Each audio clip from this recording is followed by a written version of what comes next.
Hello. Okay, welcome to my second installment in my Halloween special series for this year. My first installment being my review for Terrifier 1, and for the second installment I'm going to be reviewing Terrifier 2, which I watched for the first time this afternoon. So, once again, directed and written by Damien Leone, the synopsis reads: after being resurrected by a sinister entity, Art the Clown returns to the timid town of Miles County, where he targets a teenage girl and her younger brother on Halloween night. So Terrifier 2 is a hell of a lot longer than the first one. This one clocking in at around, I think it was 2 hours and 20 minutes, right? And you know what? I enjoyed every fucking minute of this movie. Again, just like the first one, I absolutely adored the look and the feel of this film. It's still, it's shot on digital, but they managed to capture that essence and vibe of those old sort of B-movie grindhouse movies that you would watch on VHS as a kid. And it just, again, they managed to really kind of capture that sort of character and charm of those classic grindhouse gritty horror movies from the 70s and the 80s. Now, don't get me wrong, with this one, you can kind of tell the budget, the budget is slightly higher. This one was, I think it was 250,000, and the first movie being between the 35 and 45, and you can kind of tell, but it's used in the right places. It still retains that kind of very low budget, gritty, filthy B-movie aesthetic and just vibe. And yeah, I had a really good time watching this movie. And with this one, I felt like there was a little bit more of a grain within the image, like as if it was actually shot on film. Like it wasn't, as far as I'm aware, this was shot on digital, but there was this somewhat more of a grain to it. Again, sort of really adding to the authenticity and character of the type of horror movies that Damien Leone is trying to capture. At the end of the day, this was still a really, this is a very, very low budget movie. And as a result, the horror within it and the gore and the violence is just a hell of a lot more effective as a result of that. I really do feel like studios, big major studios, and even Blumhouse really need to sort of look at movies like this and take note. Because this is what horror movies today are severely missing. What I will say is, due to sort of slightly feeling that kind of very slight, and I mean it's a very small, increase in budget, and the fact that this is a very much a different setting, it sort of loses that kind of intimacy and maybe grit of that first movie.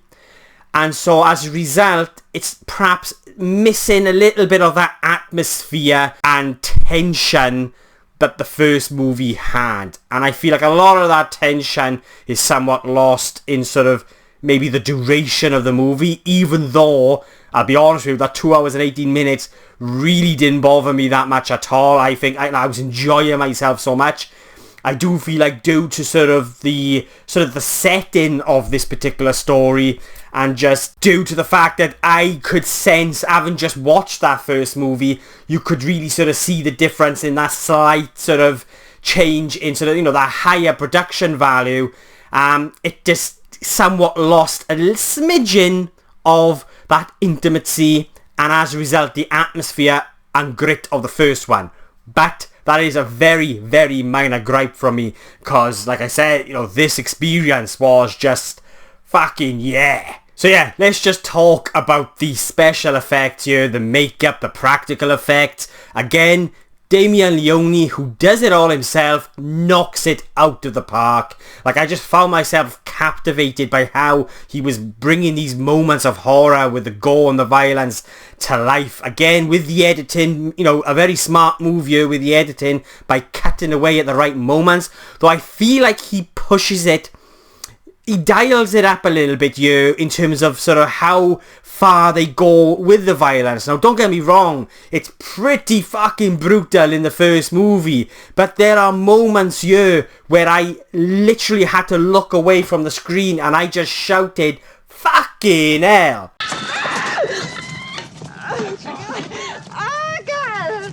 because that's like how far they were pushing it. And this is coming from someone who, as I've previously said many a time on this channel, that I feel like, you know, I'm one of those people that have become desensitized to violence in horror movies due to the fact that I was watching these movies at such a young age and sort of studying how they would be made and all of that. And for a movie to still do that to me, that's a fucking massive achievement. And it's all sort of testament to the talent that exists behind the scenes here with Damien Leone, and sort of, you know, bringing sort of his passion to life, and you could just sense it. For example, you know, I found myself completely captivated by whenever Art the Clown is on the screen, and a lot of that is just down to sort of the makeup and the appearance of Art the Clown, but it's also elevated by the fantastic performance by David Howard Thornton, who brings this character to life. There is something, just, you could tell he's having fun, but it's incredibly creepy. And I just found there's just something about the eyes and just how he kind of, and there's just something about how he just brings the character to life through these emotions with his face, because he doesn't say anything, he doesn't make a noise, but that's what makes it a hell of a lot creepier. Like, if you've got a fear of mimes and clowns, obviously, then, you know, this character is really gonna get under your fucking skin. But David Thornton Howard, who's bringing this character to life, just says so much through how he handles the character, and through his eyes, and just sort of like how he sort of, through those expressions with his face, and with the makeup on top of that, yeah, it's just incredibly creepy. But at the same time, I just found myself really compelled, and sort of by just how he was bringing this character to life. But a lot is done, you know, that a lot of that creepiness is instilled by just sort of how he's bringing the character to life through the eyes. I just found that really mesmerising. I think that might be the right word to use here. And here with Terrifier 2, there's much more of a supernatural element to the story, which isn't overpowering. And what I mean by this is, for me personally, I feel like if you were going to inject a supernatural element to a horror movie like this, I feel like it can take away sometimes from the sort of that kind of disturbing nature and the horror of what it is you're seeing on the screen. And here, it is balanced beautifully. Like, I feel like it's just not overpowering to a point where it really does take away from kind of the grittiness and sort of just that kind of the direction that they're going in when it comes to bringing this horror to life. That kind of very 70s, 80s retro aesthetic to the movie. In fact, the way in which they do approach the supernatural element to the story really kind of elevates that very retro aesthetic to what it is they're trying to capture you with this movie, and I feel like it's done beautifully. And when it comes to our characters here with Terrifier 2, well, you've got a Lauren Lavira as a Sienna Shaw, and she is the character that I really needed within that first movie. You've got a character with soul, a character that I can root for and care for, that has heart. Yeah, the story here is still pretty thin, but for me, that really didn't matter, as it was a character that I could still care for, that I could still get behind emotionally. Like all the other members of the family. You know, the family within this movie, within this story, is the heart of the story. Sienna's story is the heart. It's the beating heart. Yeah, it's simple, but it's also effective and one that is relatable. There's a moment within the third act where she just holds her mother, and fuck, I really didn't expect it to hit me in the way that it did. And that's because, like I said, you know, I'm not saying that this movie is a hell of a lot deeper than the first one. You know, I'm not saying that Terrifier 2 is this incredible character study of someone going through these emotions and feelings, but it's just the right amount of, so I felt like anyway, it was just the right amount of detail that I needed to really sort of just get behind the character and sort of somewhat relate to the character to a degree, to actually care, to actually give a fuck about sort of the horror that this character is within. And I feel like with the type of movie that Damien Leone is crafting here, I felt like sort of how the characters were written and their story, even though, yeah, it's not the deepest thing you'll ever experience, I just feel like it was effective enough to really serve what it was that Damien Leone was attempting to do with the horror. And it was what that first movie was severely missing, and that's where I personally feel like Terrifier 2 is without a doubt an improvement on that first one, even though I feel like it kind of loses a smidgen of that grit and sort of the intimacy and tension of the first one. It's without a doubt an improvement. So yeah, Terrifier 2, with that 2 hour and 18 minute runtime, it does feel just a little bit too bloated. Like, don't get me wrong, I love a longer runtime only if it serves the story. And here I felt like it does, because it allowed me to become more involved and invested with its characters. Though I do feel like it could have been trimmed a little bit here and there just to help add to the urgency and tension of the story, which I felt like it was just lacking slightly. But all in all, I felt like this was an improvement over the first. It has lost a little bit of that grit. The roughness is still there, just a little bit more sanded down, but it's a much more character-driven experience where it actually feels like it's got a story to tell and a purpose, which was missing with that first movie. And as a result, I had a really good time with this movie. I really enjoyed it, and I really do recommend it. If you're squeamish, then I just, I'm not going to say not watch it, because that's the whole point of having movies like this. They are thrill rides. They are to put you on an experience. And yeah, there are moments where I was like, oh my god, this is just too much. I had to look away.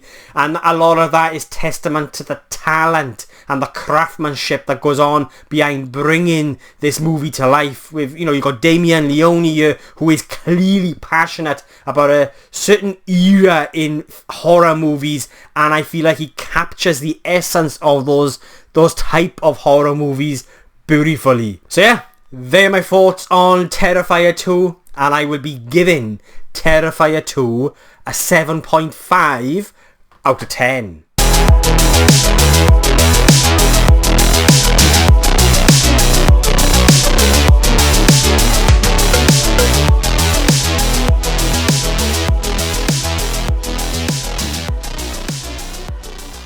So yeah, they are my thoughts on Terrifier 2. But what do you guys think? Do you love it? Do you hate it? Do you prefer it over the first movie? Then let me know in the comments below, and let's get a discussion going. And if you've made it this far into the video, then thank you so much. I really do appreciate it. And if you want to watch future movie reviews from just some random Welsh geek rambling on, then please hit the subscribe button. It will mean an awful lot to me.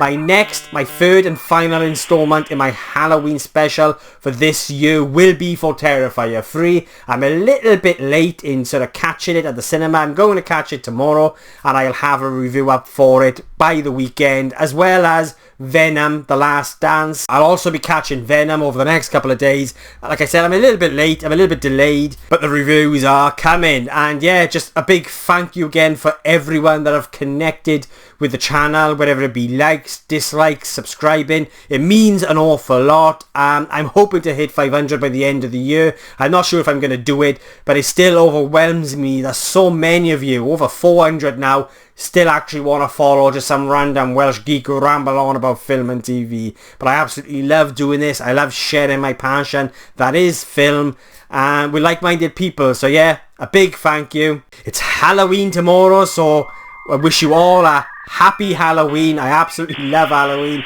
It's one of my favourite times of the year. And yeah, thanks again for watching. I really do appreciate it. I'll be catching you guys soon.